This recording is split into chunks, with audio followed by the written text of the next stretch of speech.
exciting time. You were right at the heart of things, although like so much, you don't realize how special it was until it's over. Because I really was in a position on many of these occasions to be the decider. All sorts of other people contributed to the decision, and as importantly, all sorts of other people impressed upon me in whatever position I was in that we had a duty to do more than simply be here. If we were in government, we had a duty to propose, to govern.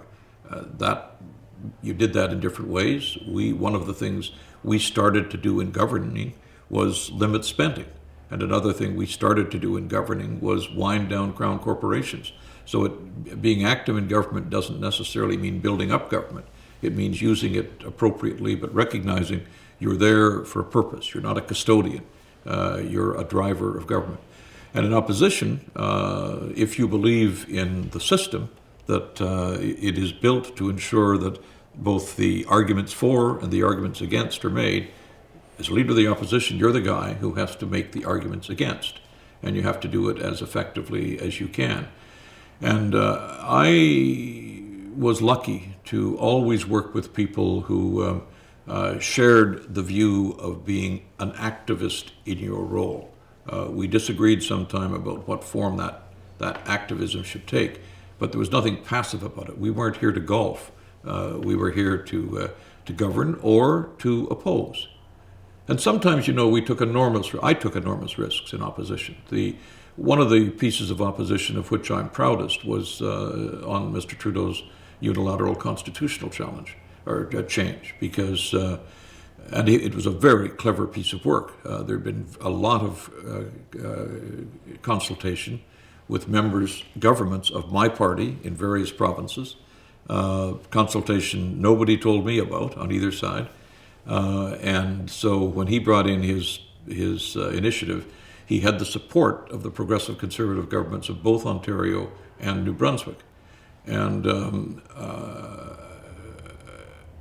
there was a rule then that there was a right to reply by the leader of the opposition when a major measure was brought in. You didn't have much notice. I didn't have much notice. He brought in this major change. Literally that night, decided that it was wrong in certain important elements, and so we took it on. And I talked to my pollster about it after the fact. That was then.